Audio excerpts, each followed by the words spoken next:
In part 2, we are going to see what measures can be taken at household level by the shopkeeper small businesses.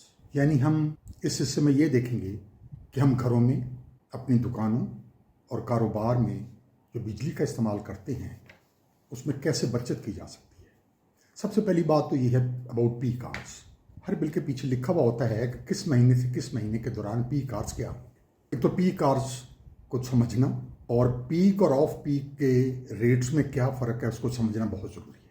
अभी थोड़ी सी तब्दीली आई है, लेकिन पहले routine में देयर वर 4 आवर्स, 4 घंटे हुआ करते थे पीक के। यू कैन से 5 बजे से लेके 11 बजे तक 6 घंटे बनते हैं। सर्दियों में 5 to 9 और गर्मियों में 7 to 11। इन पीक आवर्स में as a family everyone should be cautious. ऐसी चीज़ें जिनको हम ऑफ पीक आवर्स में जिनसे काम ले सकते हैं, पीक आवर्स में उनको ऑफ रखा जाए।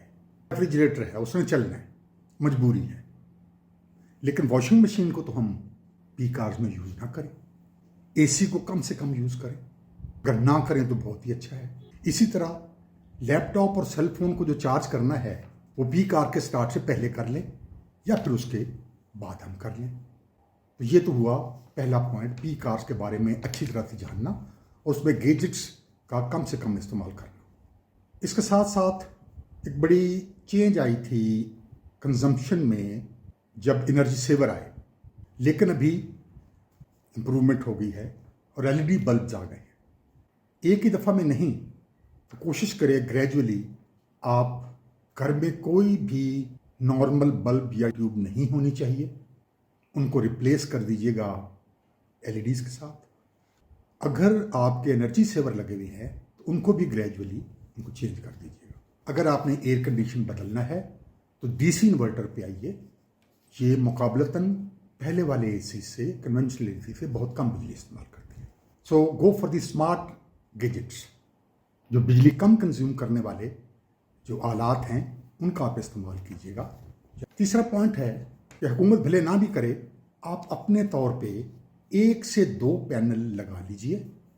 लक्ष्य के 2 पैनल लगा लीजिए, बैटरी ना भी भले लगाएं। ये आपको सोलर के 1 पैनल, 1 पंखा और 1 लाइट बआसानी दे सकता है। अगर आप इसके साथ एक छोटी बैटरी भी लगा लें तो उसमें कुछ बिजली सेव हो जाएगी, जो आप कम रोशनी के औकात में या जब सोलर अपना काम बंद कर दे तो वो बैटरी बैकअप के तौर पे। तो जितनी आपकी गुंजाइश है, 1 पैनल की, 2 पैनल की बैटरी साथ लगा लीजिए, ना भी लगाइए, लेकिन इसको स्टार्ट कर दीजिए। हमने घरों में पर्दे लगा दिए, शीशों को टिंटेड कर दिया, ठीक है, धूप से बचना अच्छा है, लेकिन प्लीज़ हमें चाहिए कि हम रोशनी का इस्तेमाल करें। पर्दे हटा देने चाहिए दिन में।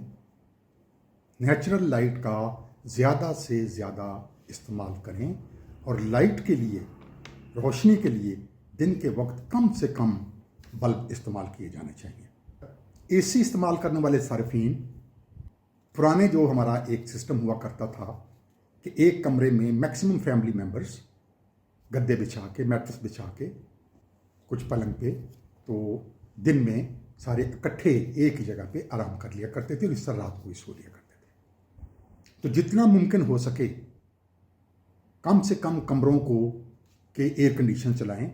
ये एक अपॉर्चुनिटी है फैमिलीज़ को इकट्ठा रहने की।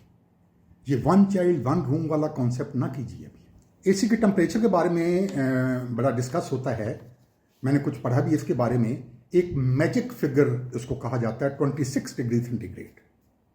अपने एयर कंडीशनर को 26 डिग्री सेंटीग्रेड पे रखें और पंखे को हल्की स्पीड से चला दें। थोड़ी देर में कमरा ठंडा हो जाएगा। तो ठंडा, अभी कुछ जगहों पे होता है जी चादर लेनी है, कंबल लेना है, इसके लिए तो ये काम नहीं ना। आप कहिए आरामदेह माहौल मुयस्सर होने के लिए है, ये ठंड करने के लिए नहीं। 26 डिग्री पे आप रखिए। मीटर रीडिंग हफ्ते में एक बार जरूर देखें। Make it a habit, get used to your meter. जब आपका बिल आता है तो देखें। आजकल तो बहुत अच्छा है, उसके साथ एक पिक्चर भी लगी हुई होती है। आपको पता होना चाहिए कि आपने एक हफ्ते में कितनी बिजली इस्तेमाल कर ली है, अगले 15 दिन में कितनी कर ली है, ताकि जहाँ कहीं आप स्लैब आपके हाथ से निकल के आगे जाने लगे तो आप एहतियात करें और कोशिश करें कि आप छोटे वाले स्लैब में ही गुजारा कर सकें। टीवी और बाकी कुछ आलात जैसे लैपटॉप है, इनको आप वेटिंग मोड में ना डालें, स्टैंड बाई में ना डालें। भले थोड़ी ही सही, लेकिन स्टैंड बाई मोड में टीवी बिजली इस्तेमाल करता है। जब ऑफ करें तो उसको स्विच ऑफ कर दें, ना कि सिर्फ रिमोट से ऑफ करें। एक मेरी दानिश में एक बहुत ही इंपॉर्टेंट चीज़ है, वो ये है कि फैमिली के तमाम मेंबर्स, छोटे से लेकर बड़े तक, टीनेजर हैं, छोटी उम्र के हैं, सबको बिठाएं, उनको बताएं कि क्या बिजली के हालात हो गए हैं। बच्चों से मशवरा लें, उनसे पूछें कि हम बिजली की बचत कैसे कर सकते हैं। ये हमारी इस्तात से बहुत बढ़ गया है इसका बिल। आप देखिएगा, आपको आपके बच्चे इतने अच्छे मशवरे देंगे कि आप हैरान हो जाएंगे। इसके दो फायदे हैं। एक तो वो स्टेक होल्डर बन गए, उनको पता चल गया कि कुछ मसला है, और दूसरा, उन्होंने जब ओनरशिप होती है, जब वो खुद आपको एक अच्छी चीज़ बिजली बचाने के लिए तजवीज़ करेंगे, तो वो खुद उसके ऊपर अमल भी करेंगे और उनको पता भी होगा कि एज ए फैमिली हमारा बिल बहुत ज़्यादा आ रहा है, और एक दूसरे को फिर वो बताएंगे, गाइड करेंगे। सो इसको ज़रूर कीजिएगा। मैं उम्मीद रखता हूँ कि इंशाल्लाह ताला हम अगर अपने तई अपने अपने लेवल के ऊपर चीज़ों का ख्याल रखें, अवेयरनेस रखें, बताएं, चेक करते रहें, देखते रहें कैसे बिजली की बचत हो सकती है, तो यकीनन हम अपने बिल को बहुत माकूल लेवल तक ला सकते हैं। बहुत शुक्रिया। टिल नेक्स्ट टाइम, अल्लाह हाफिज़। If you have liked it तो थम्स अप कर दीजिएगा। बहुत शुक्रिया। अपना ख्याल रखिएगा, अपने करीब, अजीज़ और बाकी सब का ख्याल रखिएगा। बहुत शुक्रिया। Thank you.